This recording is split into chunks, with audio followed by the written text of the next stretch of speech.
This episode is brought to you by FX's feud, Capote versus the Swans. Inspired by actual events, the series tells the story of Truman Capote and the women he betrayed. The original housewives. They were society's most elite women. Rich, glamorous socialites who defined a bygone era of high society New York. From creator Ryan Murphy, this drama series features an all-star cast, including Naomi Watts, Demi Moore, and Diane Lane. FX's feud premieres January 31st on FX Stream on Hulu.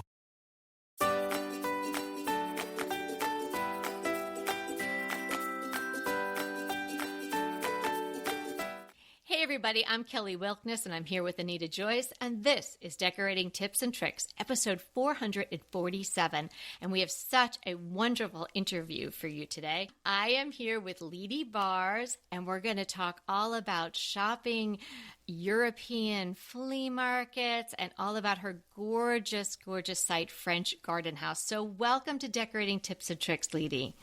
Thank you so much. It's so fun to join you and Anita here today. Let's dive in. Lidy, tell us a little bit about your background. Well, I was born in Holland, and for the first 8 years, my mom and I lived with my grandparents in their grand 4-story house. And it was filled with really beautiful French and Dutch antiques, and I probably developed my passion for antiques there. I look back on my childhood really with a lot of love. Oh, how amazing. So what part of Holland was it? It was the southern part, really close to Belgium. And honestly, living with my grandparents was really a little bit like being a princess. There was a live-in maid and a daily girl whose job was also to keep an eye on me. But suddenly my mom decided to move to California. She wanted an adventure. And we moved to a 1-bedroom apartment. Oh my goodness. From that, and she worked full time. So I walked to school and came home alone to our apartment when I was 8. And my girls call this Mom's "I walked 50 miles in the snow to school" story and roll their eyes.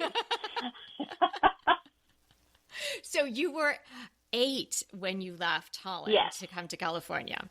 Oh, what did your grandparents think of that? You know what? They were not a fan. My grandfather actually offered to buy my mom a home there, and he was pretty well off. He offered to buy her a house right in the same town as where they lived, and they tried everything to keep her there, but she really wanted an adventure, and so she moved to California. One of her brothers lived in California, and he said, "Oh, it's going to be fun. The weather's great. There's no rain. You'll love it."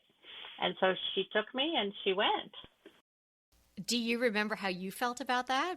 You know, it's funny. I don't really, because as an adult, often I thought, gosh, I left this, luxurious little princess life with relatives. Yeah, it sounds pretty good. And nannies and maids, and it was pretty good. And I moved to that 1-bedroom with my mom, but I don't ever remember thinking, oh, this is so sad. I mean, I do remember my mom saying at one point, "This really builds character, Lidy." So at one point I might have said, "Gee, I really miss the maids and the grandparents," but I don't know. And what part of California did you move to? We moved to La Puente. Okay, so you're 8 years old. You're now living in California. Now, did you bring any antiques with you? And how did your love of antiques stay with you? Yeah, I don't know. Oh, gosh, no. There were no antiques. I think my mom, it was a 1-bedroom apartment, and God bless her, she gave me the 1-bedroom. And she slept on a little single bed in the dining room. But I think all our furniture came from other Dutch people who she made friends with there. They were all hand-me-downs. So there were no antiques there. But really, it's really no surprise to me that I became an antiques dealer. Because when I was a teenager, I bought my very first antique. And at a time when all my friends were saving up for the new ultimate pair of jeans, I saw this little toy horse in a window of an antique store, and I begged and borrowed money to buy it. I wanted it more than anything. And it was really the first antique I ever bought with my own money, well, borrowed money, and I never really looked back. Do you still have that little horse? You know what? I did until last year. Last year, somebody else came over who said, "Oh, I love that." It was kind of a real primitive little horse that little babies could ride on. I love, and she had a granddaughter, and she said, I love that thing. And I said, oh, just take it home. So it went on to live at someone else's house. That's what I love about antiques. They travel to families who love them for a time. Oh, I love that too. And I love to think about the hands that touched it, or in the case of your little horse, maybe the children that played with it. That's part of the charm, isn't it? It is. Okay, so between 8 and when you bought the horse, were you going to school in California? I went to school in California. Although for 2 years, my mom actually sent me back to Holland to live with one of her sisters and her husband, because she thought that she would go back to Holland. And because the school system was so different here versus Europe at the time, I went to live with my aunt and uncle for 2 years. And in that time, she visited me once. I was 10. Your mom, she is an adventurous girl. I love it. What did she do when she came to California? Because she spoke 4 languages, like most people of her age in Europe did, she got the first job she interviewed with, which was with a crazy Yugoslavian guy who ended up, and when she started with him, his office was in a trailer and the chemical lab was in the trailer next door, but she got that job.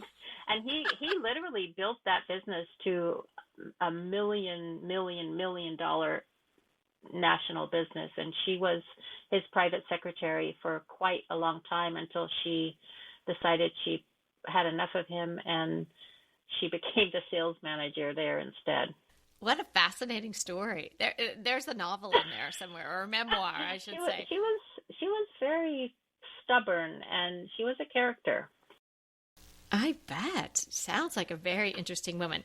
Okay, so we find this little horse, and your passion for antiques is now sort of, now you're a shopper and you're collecting, or what's going on now in your life? Not too much. I just kind of went to high school, and I got married to a boy I imported myself from Holland. You're always importing things from Europe. I know. See, it's in the blood. Wow. So you never sold him off, though. He was the keeper. He was a keeper, and he still is a keeper. So yeah, I kind of realized though lately that in every home I've lived ever since living with my grandparents, I've tried to recapture that feeling my grandparents' house had, which was filled with beautiful things but comfortable and meant to be lived in. And when my mom and I immigrated to the United States, I actually left behind little tiny scraps of paper that I taped to the bottom of my very favorite pieces of my grandparents' furniture and their antique objects, and it said, belongs to Lidy. You did I not. did when I was 8. And then later, when my grandmother downsized after my grandfather died, she shipped them all to me here in California. It was so fun. And they still had those little pieces of paper on them. Good move, Lidy. Really, right? putting your claim on them know. early. Well, isn't that so interesting? You were so drawn to these items then, and also that how you're explaining that lifestyle, and not just the things, but the way the home was put together, and the fact that it was for living and it was beautiful, but it was comfortable, made such an impression on you at such a young age. And here you are. What are you, 29 now? And you're still doing this. Yes, I am. And that's kind of really the focus of why I do what I do.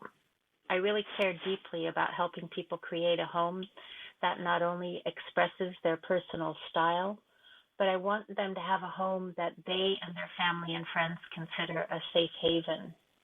And I think that our homes play such a vital part in our happiness and well-being, and the spaces we live in can be healing to our spirit if we design them to be. Oh, I couldn't agree more, and beautifully said. So now you said, I do what I do. We kind of dove into this without me asking you right up front, what is it exactly that you do? So tell us a little bit what you're doing, what French Garden House is about, and how the listeners can not only see it, but sort of become part of your community over there at French Garden House. Okay, well, I'm going to take you back a sec to why I decided to launch French Garden House, because at some point I, got married to the Dutch boy that I imported, and we had two daughters. They're 7 years apart, and I was a stay-at-home mom for a long time, and I loved it. But then one of our children developed a serious health problem, and over the period of a few years, there were about 3 times that we thought we would lose her. So at some point, my husband and I decided to take her out of public school, and I homeschooled her. And I'll be honest, they were difficult years. I spent long days by her side taking care of her with doing her homeschooling work when she was up to it or wanted to do it. And honestly, I think I spent most of those days and nights having a running conversation with God. So it was a blessing, but as any mom who has done this knows, it was really tiring, and I desperately wanted to do something creative. And that's kind of how I began selling antiques, because I needed something to not make myself crazy just being with my... Well, you were giving so much of yourself. Yes. Right. And willingly and wanting to do so, but that does kind of sometimes leave you a little drained. And it did. So you needed something else. I really wanted the creativity back. So since I loved antiques and interior design, I opened a small, tiny little space in a local antiques shop, and I loved it. I loved that I got to go there and play decorator and display my little treasures. And I met some of the most wonderful customers, many of whom are now my close friends. And I also loved talking to the other antique dealers, especially the older ones, because they knew so much and they answered all my questions. And believe me, there were a lot of questions. So aside from loving antiques from a very early age, how did you learn about them? Was it from speaking to these people that you're talking about, or had you already learned a lot or just known a lot because you grew up in that type of environment? I think that that's part of it. I mean, I like learning about things, but I have what people call in the business a good eye. And that sounds really egocentric, but basically what that means is that you can look at something and know that it's good, that it's well made, that it's a quality piece. And so I had the good eye, but I needed to learn a lot. And so I spent a lot of time listening and looking, and slowly, kind of through my avid curiosity about antiques and willing to listen to dealers who could talk forever about one thing, I learned a lot. Right. I mean, I did. I learned so much. Who thought you could talk about a spoon exactly for so long? For an hour? But they could, and I listened, and I was grateful because they had a lot. And you're to say. turning over your spoons and looking. Yes, and I'm thinking, okay, why is that spoon better, and why is that spoon cost $200, and my spoon is probably a $10 spoon? And let me jump in here on the good eye, because let me tell you, girlfriend, you have an exquisite eye, and anyone would agree with me when they come over and look at what you've got going on at French Garden House. But do you think someone can learn to have a good eye? And when we say a good eye, we mean a good eye for spotting antiques? I think you can. I think that, first of all, one of the things that I always tell people who say, I need to know, how can I develop a knowledge or a good eye? I think that you have to go out and look at real antiques. After touching them and being around them, you will develop a feeling and a good eye, if that makes sense. No, that absolutely makes sense. And I think that you can hone that. I mean, certainly some people are born with a beautiful singing voice, but I understand, I haven't done it, but I understand you can learn to sing, Yeah. you to train yourself. So I love that you're saying you can train yourself to have a good eye to spot these antiques? Because I think there's a lot of people in the world that enjoy this sort of thing, but they say, oh, but I'm not good at seeing it or discerning which is good from which is not good, or I'm not so good at putting it together. But I think you can develop that sort of thing. It's just that just like anything, it takes practice and training, and you have to be willing to learn, as you're saying, and put the time in. I agree with that. I also do want to say that even if not every antique is quote unquote a great antique, but I always tell everyone, even my clients, if it is calling your name, if you love it, if there's something about it that just pulls you in, then buy it if you can. It may not be the $200 spoon. Maybe what you love is a $10 spoon at the flea market. But if you love it and you can totally picture yourself stirring your daily coffee with it, then get it. And if it's for $10, don't hesitate. Don't even hesitate. For sure. So other than doing the training and putting the time in and speaking to others and doing all of that to hone your eye, are there any resources that you could direct the listeners to that you have used over the years? Well, I'll be honest. Before the internet became a thing, most antique collectors and dealers would have to have a whole library of big books filled with photos and descriptions and price guides. But now we can Google everything. And I do that. I mean, I don't know everything about everything. When I buy something, I will buy it because my naughty good eye says, get that thing, no matter how much it is. So sometimes I have sort of an idea about what it is and who made it, but not always. And then I Google the description and learn so much. So other than, like I said, seeing the antiques, I don't really think there is one resource other than the internet, but you have to be careful about what you read, because no chops on eBay, because I actually had an eBay selling account before I opened French Garden House. It was kind of like a segue between the little antique space to the internet to my own website. But eBay dealers are most likely not going to give you the information that you need all the time. It depends on who they are and how knowledgeable they are. Now, that's a good caution, for sure. So tell us more about French Garden House. We got off a little bit on how to discern a good antique. So tell us about your site. It is so beautiful, and I have enjoyed it for so many years as a reader and participating in these various blog tours that we've done together and shopping there. So tell us what it's all about. I decided to open my own website to sell the things that I loved, because of that naughty good eye, I suddenly had a lot more things that were beautiful that I really didn't need at home. And, here in California, our homes are not as big as they are in Texas, for instance. So I was kind of running out of space. But I started French Garden House just simply to sell antiques. And then at the same time, I met someone who said, oh my gosh, if you have a business, you need to start a blog. And I had never even heard of a blog. And I said, what on earth is a blog? And so she gave me her blog address, so to speak, and I looked at it and I thought, well, that's interesting. So it was back in the day when blogs were new, and I began a little blog. And again, my girls, girls are so like that with their moms. My girls said, oh, Mom, seriously? You're going to start a website? You don't even know how to program the TV remote. And now you're doing a blog. And then when I said I was doing a blog, they said, and now you're doing a blog. Honestly, do you think anyone cares what you have to say? We love you, Mom, but really? Girls. I know. So I thought, okay, well, I'm just going to prove them wrong. So, well, you showed them. I hope so. They actually have admitted that I did show them. Well, that's good. I'm glad to hear that.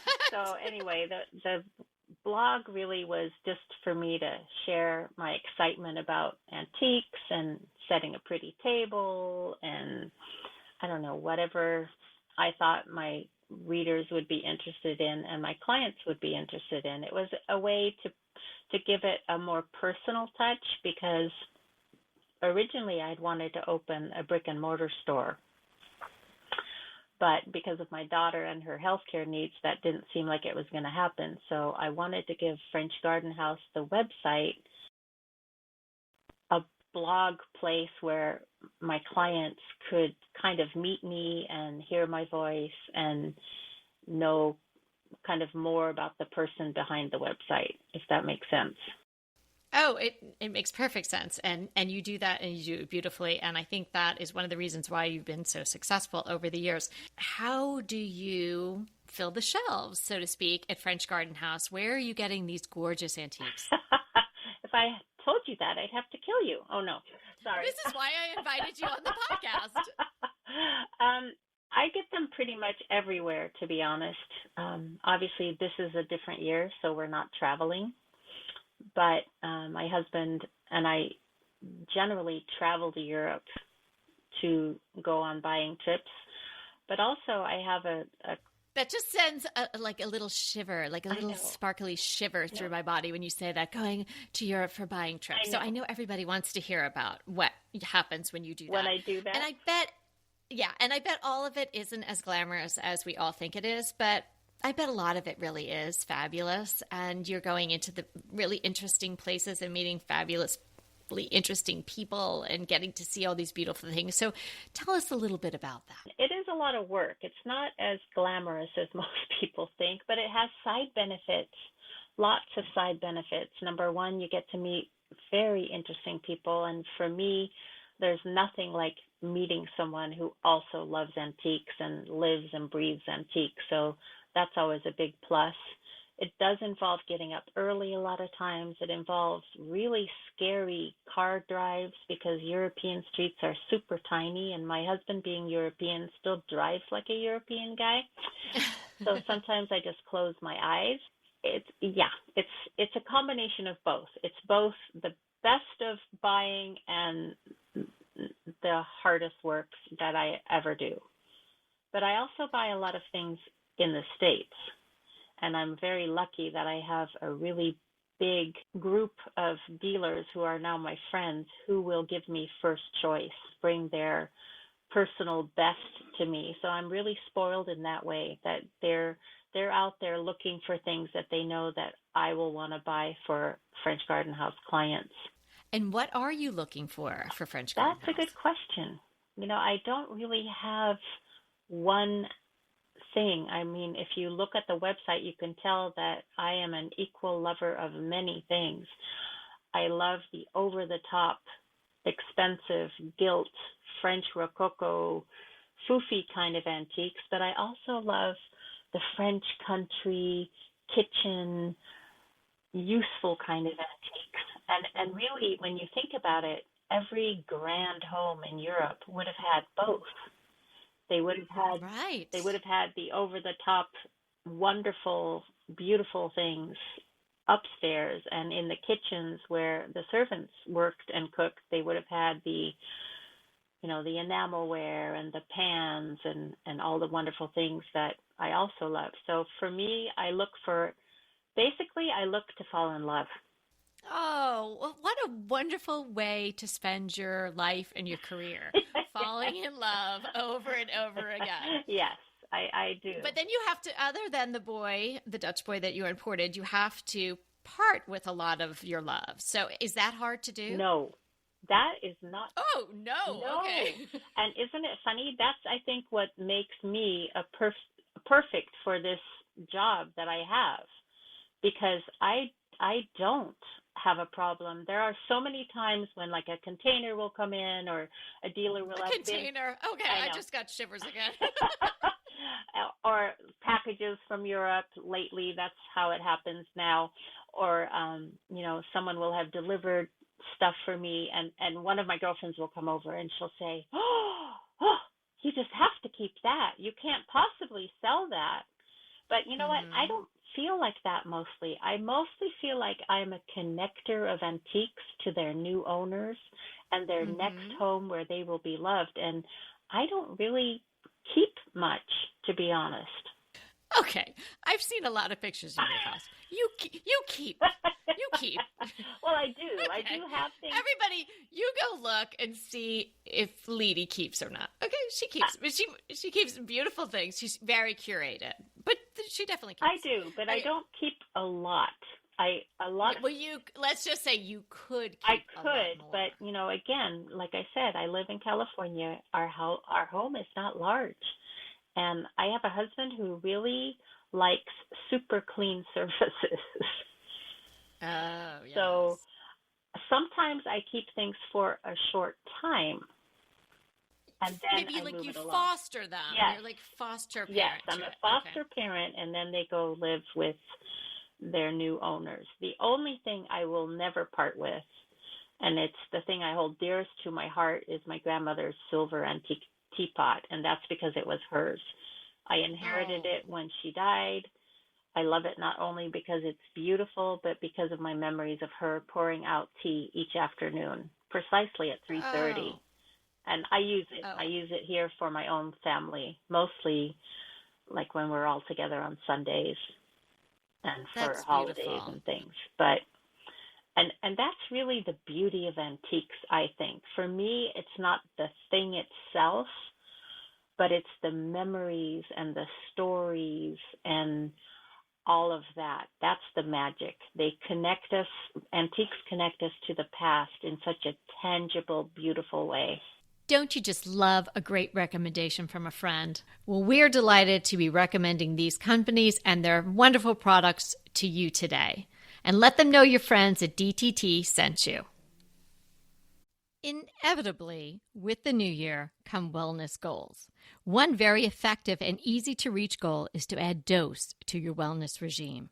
Dose is expertly formulated organic wellness shots that support your liver in one delicious drink. Formulated with ingredients clinically shown to support liver health, potent turmeric, milk thistle, and ginger. There's 0 sugar and 0 calories. Did you know that your liver performs over 500 special functions? Since I learned all that my liver is doing, I started with Dose to support all those vital functions. I take a shot of refreshing Dose 2 times per week to combat everyday toxins from food, meds, alcohol, and unhealthy air. Since starting with Dose about a month ago, I am definitely feeling an overall improvement in my health. So if you want to give Dose a shot and invest in your health like I have, Dose is offering DTT listeners 15% off your first order, plus an additional 15% off if you subscribe for a monthly delivery.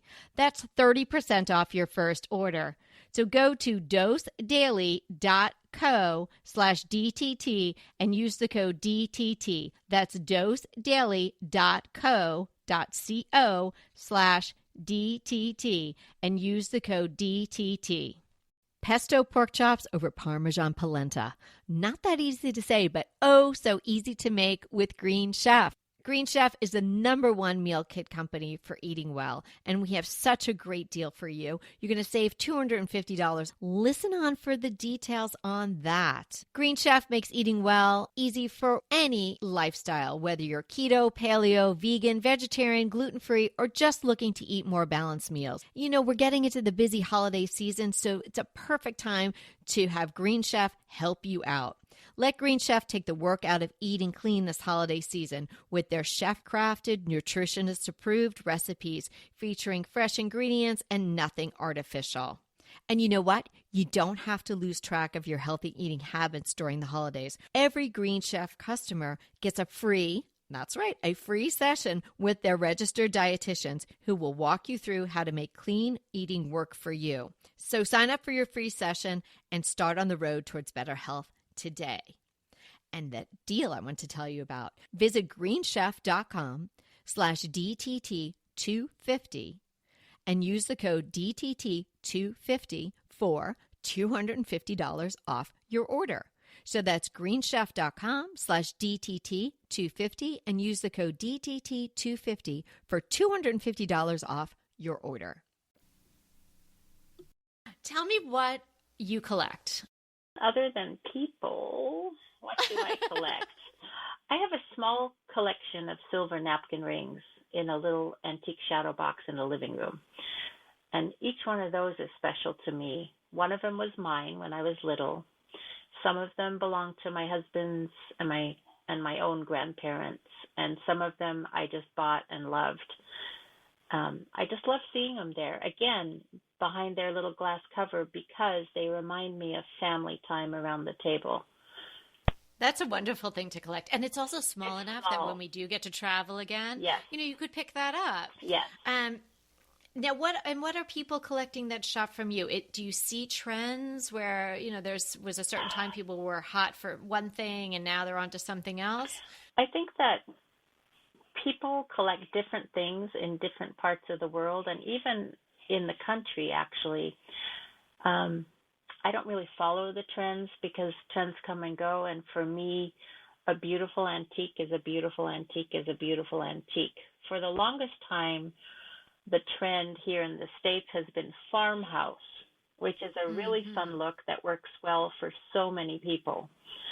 I think that dark wood furniture has been out for a long time, and that is a trend that's really changing. I don't sell furniture anymore because it's just so much work to get it, to create it, to ship it, to photograph it and store it somewhere and then, have it delivered again.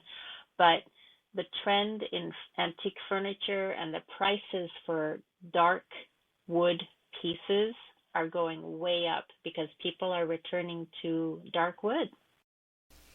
Well, I just want to tell everyone who's been a longtime listener, I did not ask Lidy to say that, but you will remember that Anita and I predicted that. And I have a whole YouTube video about why I love brown furniture and that you should be collecting it and you should have been doing it because now you're hearing from an expert in the field that the prices are going back up. Yes, they are going up quite a bit, actually. Thank God people have stopped painting every beautiful antique white. And there's nothing wrong with painting something with paint as long as it's not a real good piece of furniture. Yeah. I agree. And you don't want to have everything painted. You don't. And I love painted. Mix. I mean, I have painted things in my lifetime, believe me. I've even painted upholstery. My motto used to be, if you don't like how it looks anymore, just paint it a different color. But getting back to what people are collecting now, I think a good antique will always be collectible. And what's really exciting for me is that we have a lot of young clients at French Garden House who will buy one or two really over-the-top French antiques, like a big gold mirror or antique prints or paintings in a real foofy gold frame. And then they'll send me photos of it in their home, and their home is super modern. And I love that because I love that too. It's a way to give both the modern pieces and the antique pieces room to stand out. And it's also such an exciting way to introduce these old pieces with such a storied past into a whole new generation. Oh, I love that. Yeah, and I really think it adds freshness to both pieces. They are made better by the juxtaposition. Absolutely. I love decorating like that. So getting back to shopping in the European fleas. Now, do you have just a few tips that you could share? Because we will be out again someday. Yay. And hopefully getting to go to Europe and diving back in. So do you have anything that we could take and tuck away in our I do. They're not earth-shattering tips, but I will tell you what I have found works for me really well. Number one is universal. Be as friendly as you can be, because good manners go really, really far. Especially European brocante dealers are very protective of their finds. So never, ever point out flaws, or they may just flat out raise the price or refuse to sell it to you. I once saw a dealer in a French flea market, and I don't even really speak French that well, but I could kind of get the gist of what was happening. A dealer had a beautiful vase, porcelain vase, and a customer, I think, offered him a ridiculous offer, and the dealer threw it on the ground and said, I would rather break it in a million pieces than sell it to you. I mean, that's what someone translated for me, because I was just like, oh my gosh, what just happened there? So good manners go really, really far. Those French, a flair for the dramatic. Yes, my goodness. They're very protective of their treasures. Number 2 is bring cash, because there's no such thing as a European dealer who takes a credit card, or if so, they are very scarce. Even in stores, antique stores in Europe really don't like taking credit cards, and a lot of them just flat out will not. And if they do accept credit cards, be prepared that they will charge you their merchant fee. Oh, right. Number 3 is ask about the item you're interested in, because dealers love to talk about their babies, and ask them how old it is, what it's made from. They just love to talk about it. And the longer you talk, the more of a relationship and a connection you will have with them. And that can only bode well for you. Yes, that might translate into a little bit of better price. Yes. Well, and that brings me to number 4. Ask them for their price, their best price, before you make an offer. I've had other dealers laugh at me because I've always asked this: is this your friendliest price? Oh, I love that. But I've had really good results with that. But, everybody has to find... That is really good. Thank you. Everybody has to find something that you feel comfortable saying. And often the dealer will give me a better price than I would have offered. So I always ask them to say their friendliest price first. You want them to come to you first. Yes. And see what they... Yeah. And like I said, often it's a way better price than I would offer them. Yeah. And then you're like, okay, thanks. Yeah. And I think this is... I love that. Okay, I'm going to remember that when I go to the Rose Bowl. Okay, good. Friendliest price. And then also number 5 is the last one. You can negotiate, but please be respectful. And this kind of ties in with number 1. Very often dealers in Europe, and especially French dealers, are not very eager to make a deal, no matter what you've seen on TV shows. I honestly for an even better deal once the dealer tells me their friendliest price, because I know they work hard. It's getting really difficult to find good antiques. Plus, they have to search high and low for it, clean it, store it, take it to the flea market. They get up at an ungodly hour, wait in long lines in their truck just to sell it to us at the flea. So, Now, that is a very, very difficult life. Yes. I mean, and you obviously have to love, love, love what you're doing. And it is a community. Did I ever tell you this? I took a space at the Rose Bowl for 3 months. You did? I did. This was back. You know how you said you had your little shop and then you had your eBay before you went online. So I had a little Etsy shop, and I was kind of edging my way towards, I didn't know, but I was going towards starting my soulful home and all this. So my friends and I were then closing our little Etsy shop. I did it with 2 other friends of mine, and we had all these things. And well, what are we going to do with them? They were too much to keep in your own house. We didn't want to drop them at Goodwill. So I said, well, you know what? I'm just going to get a space. Oh my goodness. Loading up my old Land Cruiser, going over the muddy dirt, getting there. And then one of the months I had was daylight savings. Oh, and so it was even an hour earlier. And so I got to see, I mean, because, obviously if you think through the steps, how did this item get here? It didn't just miraculously appear at the Rose Bowl or at a flea market in France or Belgium or something like that. Obviously, you understand intellectually if you took the time to think about it, but having gone through the steps myself and then having to clean it up at the end of the day. I know. And you're like, oh, please, I just wish I sold something. So I have such respect for people that do this. Me too. Having been on the other side, but only for, 3 times. But it's hard. Because I have show promoters that I know say to me all the time, you should come and sell here. And I just kind of look at them and go, honey, I will come and shop at your show. I will support you and your dealers, but I am not getting up at 2:30 in the morning and standing in line at 3:30 in the morning to sell my wares. I'm sorry, I'm too lazy for that. No, you're not too lazy. There's just different ways of doing it. But that everybody, I love what you're saying, because you really have to give respect to these people. And it's not, some people feel like it's a yard sale. Right. It's not a yard sale. It's different. And so the prices should reflect that. I want to bring you back to something you said right in the beginning about when you were living in your grandparents' house and way you described it as being beautiful and having antiques, but being comfortable. And I don't know if you said in a European sort of way, but that's kind of what, I read between the lines there and listening to you. So Lidy, can you sort of describe what is that? Is it sort of this intangible? Is it only available to Europeans? Like, how do you achieve that look? And can you give some tips to our listeners if they're searching to get that sort of lived in, patinaed, graceful way of decorating their home and living in their home? I think what Europeans do well, and sometimes we as Americans don't do as well, is they have a way of mixing the old with the new, and they're not stuck on perfection. They use the things that they've inherited or their family has always used. And I think as Americans, we generally, when we decorate, we want everything to be shiny and perfect. And Europeans just don't do that. They don't go to a showroom and buy a couch with 2 matching chairs and a matching coffee table. They kind of mix and match, and they don't want it all to be done all at once.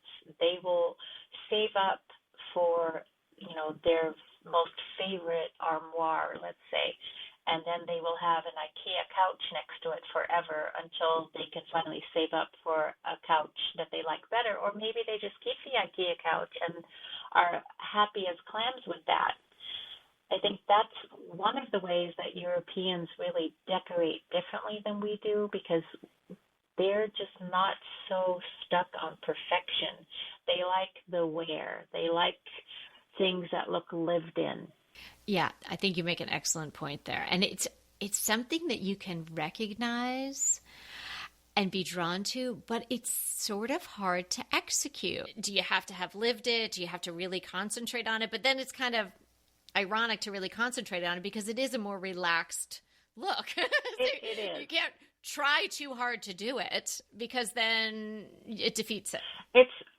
I kind of compare it to the difference between how Europeans dress and buy clothing and the way that we do it here in the States. My friends and family in Europe, they are very, very chic and trendy. But when you look in their closets, they do not have hangers full of shirts and jeans and pants. Usually what they do is they make a budget, and every year they buy just a few things, but they buy the best that they can afford, and then they will just wear that and wear that and wear that and sling a scarf on it and make it look totally different. They do the same thing with their homes. They will wait and save up for the couch of their dreams and make do with a folding table in the kitchen until they can move on and buy a better. Again, they choose what they love. I guess that's really the thing. They pick what they love. And they decorate their homes like that, but they're not so worried about everything staying perfect like we are here. I mean, when you go to their home, there's children and dogs and red wine, and they're just not so worried about the preciousness of their, furniture and their things. And I think that's the key. Their home serves them to live in. They want to live in their home and not the other way around. They're not worried about that. It goes back to that perfection thing. And maybe that's why it's so appealing. It's more relaxed. The Yes. home is serving them. They're not serving the home. Right. So aside from maybe the Belgian linen or the crockery or whatnot, it's beyond the individual items. Right. It's this feeling. It's this ambiance. So I think that, it's something to strive for, because I think it's a really lovely way of living, and maybe just relaxing a little bit is a good idea too. Now we're edging into Christmas time. Okay. So how do you decorate for Christmas? I pretty much, when my kids were younger, I went all out like you do. But now, gosh, I'm already buying holiday and thinking holiday as early as January. So by the time Christmas actually rolls around, my decorating is much more simplified. Because of my blog, I set up a white flock tree in our bedroom quite early so I can get some photos of that and do some inspirational posts.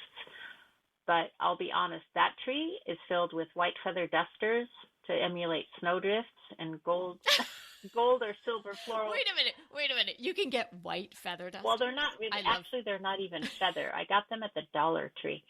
They're well, and then you put them on your tree. I put them on my tree. They're those refillable duster things. You know, they're white and fluffy. Stop it. Oh my god. So I stick those in there to fill it up a little bit, and then I love that you shared that with us. And then I have gold or silver floral picks and an ever-changing collection of really inexpensive decorations for that. But do you think that your holiday decorating overall is more European or more American? Yeah, it's more European. And I was going to say that aside from that, you know, kind of white tree in our bedroom for the blog world, in our living room, really, I let my large tree be the focal point. My husband is so allergic to real pine, and he suffered for years with hives after setting up the tree each holiday season because he wanted our kids to have a real tree memory. Aww. But after they were 18, I said, okay, this is it. No more hives. We're switching to a fake tree, and I love it.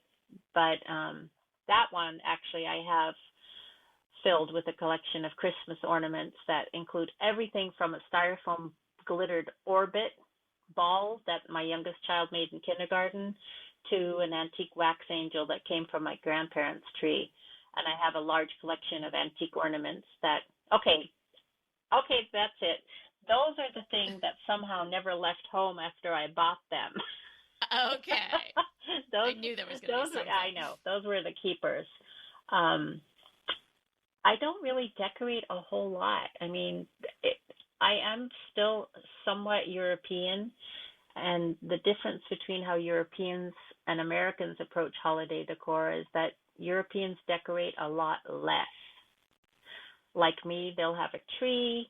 They tend to use a lot more fresh greens and fruits to create a holiday home. Yeah, like there are no Kris Kringle Christmas villages. No, not really. Ice skating ponds and things like that. No. And, you know, like my grandmother and hers before her did, I add a few branches of fresh pine to the top of my mirrors for the holidays. But my family and friends in Europe... Your poor husband. I know. Well, it's up there. He doesn't have to touch it. I do that myself. He only is allergic when he touches it. Oh, okay. Oh, well then. I know. By all means, do the mantle. It was so funny because this is a weird side note on the pine. I had bought this great smelling dish soap with pine scent that was all organic and natural, and he was doing dishes for me every night because I cook and he does the dishes. And all of a sudden he got the hives again. I thought, oh my gosh, it's totally my fault. So that's a weird side note. That truly is a natural product. I know it was. But my family and friends in Europe don't really take away their decorative accents for the holidays and substitute them, like you said, with holiday villages and Kris Kringles. They kind of just embellish them a little bit. I love that approach. I've done more and more of that as the years go on. Fresh branches, maybe some more flowers, maybe forcing some bulbs, but not going hog wild where you're taking all your furniture out or you're just rearranging everything like we used to do, right? Yeah. And now we have this chair in our kitchen, which was honestly probably the best decor move I ever made. It's like a $300 chair it's not very expensive, but everybody loves it. They want to sit on it. I'm not even going to put the tree up in the kitchen anymore, which I used to love to do. I'm in there most of the time and have it on with the lights and whatnot. But everybody said, no, don't leave the chair. So I'm just going to put some branches around in the hutch and just go a little bit more simple. We still do get a real tree. We get one every year from my daughter's high school. They do that for the booster club. So that will be coming. So I haven't even gotten the vlog head start yet. I take Thanksgiving pretty seriously, so I haven't even done anything for Christmas yet. As of this recording, by the time everyone's listening to it, I will have done something. Yeah, something. But I'm trying to do that whole Euro relax, I know. Just kind of let it happen. and get that feeling, which I think is a wonderful way to live. Lidy, this has been such a delight. And I should say, Lidy and I are talking on a Friday afternoon, and too bad we didn't crack open a bottle of wine or champagne. Next time, let's do that. So thank you so much for taking the time to speak with me today. I know everyone is going to be so excited to listen to you, learn about you. You were such a delightful guest, and I know they're going to want to head over to French Garden House. So tell them how best to do that. You can go to my website, which is frenchgardenhouse.com, and I also have an Instagram account. But I love your Instagram. We sort of chat back and forth almost every day on Instagram. I heart you, you heart me. I heart everything you do. And I heart you back. Oh, good. And now everybody can, so everybody that's listening, jump on. We have a lot of Instagram users that listen to the show, and I get to know them through there too. So definitely head over to French Garden House on Instagram and click to follow, and so that you can see what Lidy is up to. Thanks again, my friend, and I hope to see you in real life really soon. Oh, me too. Thank you so much. Like I said, it was an honor. So, Anita, what's our hot topic today? An article from House Beautiful, How Kitchen Trends Have Changed in the Pandemic. And it's very interesting, and really it's talking about how things that people are wanting to change to their kitchen as a result of being home for the pandemic. But I would actually, that's a nice title, catchy. But to me, it's really more of I ignored my kitchen. I was never home. Now I'm home, stuck at home all day, and I hate my kitchen. It's kind of, and what do I need to do now to make it more livable? So that's kind of what, but it's very interesting, the kind of things that people are looking to do in their kitchen. So it's a great article, just a few highlights from it, because it's packed full of some good information. And one thing that they really talked about a lot is adding a very usable, workable island. And definitely in our house, that is the hub of our house, is that island. That is really the center of our home. So I think if you don't have a workable island, I think that's a great thing to add. And same here. And my island, I'm using air quotes, is really a freestanding table. Right. I sit there, I do my work there. Sometimes I go into another room or something, but I just keep coming back to the kitchen. Mm-hmm. We eat there almost every night. Very rarely do we go into the dining room. And the kids will come down and have their snack. Zoom is going on there.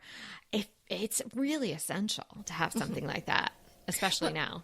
Right. Well, we actually started doing something kind of fun with the pandemic, is eating lunch in the dining room and then dinner in the kitchen. So I think that's so nice that you do that. So, just moving it around so you're not stuck in the same room all day. Right. But yeah. So yeah, and the other key thing takeaway from this was people are wanting their kitchen to be very cozy too. So I have to say, reading the article all the way through, it's a very interesting article. Mm-hmm. I was mentally checking all the boxes off. I think they were describing my kitchen. Well, they probably were. Well, except that I would say the one thing that was different was they were saying that people don't like wiping down the white cabinets, so they'd rather have the painted cabinets a different color where you can't see the dirt so easily. But yeah, I still love a white, clean kitchen. And, if there's dirt there, I want to know it. I want to be able to clean that off. So. Well, I'm nodding because I would not change the color of my cabinetry, but I am wiping it down a lot more now because I'm seeing it in all sorts of light. Oh, look at that. I didn't see that dust early this morning. So, I think there are a lot of people are seeking some comfort in that room too, because they're spending so much time in there. So adding the chair like I did, I'm telling you, that was a game changer. So if you can squeeze in something like that, and what we always talk about is layered lighting, they're referencing adding some lamps and also taking the window coverings off if you've got a lot of curtains and things going on, or even shades, pull them up, maybe even take them off. Let the light in. But then you see all the dust on the white cabinet. Well, there's always a downside. But it's a great article. And if you're considering doing something to your kitchen, it really goes through a lot of the things that you might be thinking about. So, right, like hiding your appliances and hiding the visual clutter, which we talk about. There is such a thing as visual clutter, and it does stress you. So it is nice to keep the clutter in your kitchen to a minimum. So it's a great article. We'll include a link, and I think you'll really enjoy reading it. Go ahead, clean out your closet, then head straight to Quinn's. I love every item Quince offers, from wardrobe to decor, and I can really recommend their Ultra Stretch Super Wide Leg Pant at $49.90. The price is unbeatable, and the look is so flattering. It keeps you in on top and flares out of the bottom. Everything feels right with Quince. The price, the quality, and the sustainability. Quince offers a range of luxury wardrobe and home goods at prices within reach. And like Quince's clothing, their home goods are priced 50 to 80% less than similar brands. Quince only works with factories that use safe, ethical, and responsible manufacturing practices, along with premium fabrics and finishes. Once you've cleaned out your closet and refreshed with Quince, you can also add something to your home decor. So give your wardrobe and your home the refresh it needs with Quince. Go to quince.com/DTT to get free shipping and 365-day returns on your next order. That's Quince, QUINCE.com/DTT for free shipping and 365-day returns. Quince.com/DTT. And let me know how you love those pants. Green Chef is a delicious delight any time of year, but especially during the holidays. What a wonderful vision to behold as the Green Chef boxes on your doorstep. Green Chef is the #1 meal kit for eating well. And it makes eating well so easy with plans to fit every lifestyle, whether you're keto, paleo, vegan, vegetarian, gluten-free, or just looking to eat a more balanced diet. So let Green Chef take the work out of eating clean this holiday season. And if you've got guests coming, shop Green Bundles. They're now available at the Green Market. It's your one-stop shop for nutritious grab-and-go breakfasts, including vegan options, brunch kits, wholesome lunches, ready-to-eat snacks, veggie sides, and more. You can feel your best this December and do your best with Green Chef because they offset 100% of the delivery emissions as well as 100% of the plastic in every box. Go to greenchef.com/60DTT and use the code 60DTT and get 60% off plus 20% off your next 2 months. greenchef.com/60DTT and use the code 60DTT to get 60% off plus 20% off your next 2 months. And something that you won't need to read, per se, is my crush for today. Oh, it's yes. Phoebe Reads a Mystery. Now, I think I've talked to you guys about this podcast before, and I was listening to some Agatha Christie's that Phoebe was reading. Now I've been listening to Jane Eyre. I hadn't picked up Jane Eyre in many, many years, and you kind of had the sense, you know, sort of what's going on, but I forgot a lot of the details. And Phoebe has such a wonderful voice. It's so soothing to listen to her. No matter what she's reading you, she could be reading you some terrible news and you'd be like, oh, that's nice. She just has this wonderful way of her intonation and whatnot. Is terrific. So I highly recommend that you check out her podcast.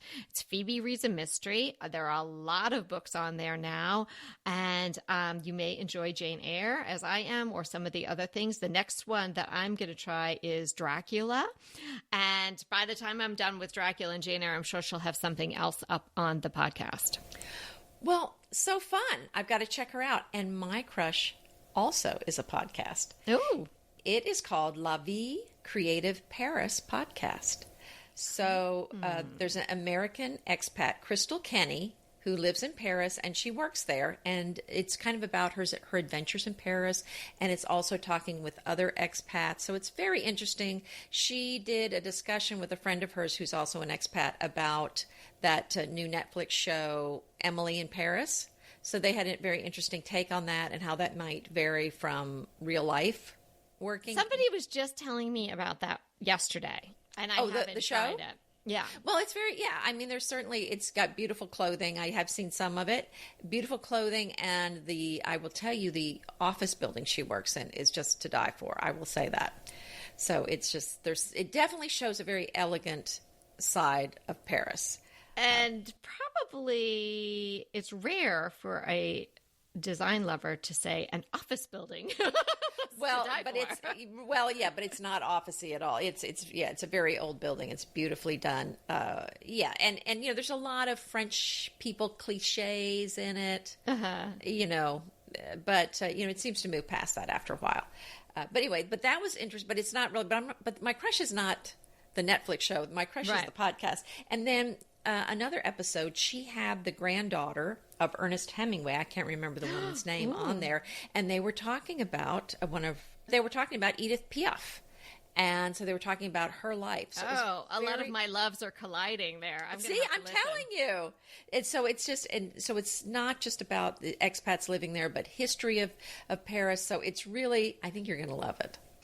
Oh, wow. That sounds really good. Okay, I can't even wait for the show notes to come out. I'm going to have to listen to that one today. Yeah, it's easy to find. And our question today is from Angela F. Angela has been listening to the podcast. She also loves antique and vintage furniture. She sort of describes her look as sort of vintage antique. Her question is, because she has a lot of different woods in these vintage or antique pieces, different types of wood, and also in a range of colors, she wants to know, is there a rule of thumb on using them all in her home? Oh, wow. Angela. And we have no photo, which is, maybe good and bad. Right, but I think that, right, but then you can talk about it more generally. I mean, Angela, I think the thing on this is, I'm picturing kind of a nicely done combination of antiques and a poorly done combination of antiques. And I think it has more to do with how much you're putting in the room and the size of the pieces. I think it kind of goes back to where a few larger pieces in the room are going to work better than a lot of little pieces. So they don't all have to match. It doesn't have to be the same kind of wood. But again, the more different types of wood you put in there, the more confused the room might feel. So you don't want to put too many different styles and different types of wood in a room. You don't want, and again, antiques sometimes tend to be a lot of little small pieces. I see that a lot. So you don't want your room to feel like it's an antique store. So I was thinking that exact term when you were saying that. Yeah. So I'm kind of a little nervous about it because I'm thinking about that. So you don't want that look. So make sure the pieces are sized appropriate for your room and that you don't have too many in the room. And, a nice thing to do would be to mix in some modern pieces, newer pieces that you've bought with the antique pieces. I mean, they can be traditional pieces, but, I think you want to make it not a room just full of antiques. And I think that's going to be a much more timeless look than just the antiques. But again, it really does depend on what you're putting in the room. And it's just like putting together any other room. You just have to be careful about what's going in that room and follow, all the other decorating rules. I think Anita really nailed it on the head with having not too many pieces and not too many small pieces. So I would underscore that if it's a large room or if your home is open concept, so you're going to see a lot of the pieces, maybe you try to do something, Angela, where they're sort of all in the same general tone. And if some of the pieces have, a darker stain, maybe you have another piece that sort of pulls in the darker stain in like the grain or the accent. So sort of it's kind of, they're picking up bits of the other pieces as you go around the room. So one's not antique pine and the next one's rosewood, so they're really, really different. You could try that. But I think going with less pieces is really the way to go. And if you're saying some of them are real antiques where you wouldn't want to touch them with a paintbrush, but others are vintage, which could mean you picked it up on the side of the road or at a thrift store or something like that, maybe you add in some painted pieces with the vintage. I know you didn't want to get rid of any of the pieces, but maybe you paint a few. My own personal experience with trying to mix that, I think works very well in my dining room. I have that antique pine table that I got from the Girl Scout yard sale. So that's light, and you would almost say like the undertones were sort of blonde and yellow. And then I have a very dark piece that is more like a console piece. And then I did have a almost red mahogany, it wasn't mahogany, but sort of that color, that red stain in a china cabinet that was left behind by the previous owner. And I painted that white. So in that room, I have 3 big wooden pieces and they're all different. but I think it really works. So you maybe take a look at my dining room and see if you can, get some inspiration from that.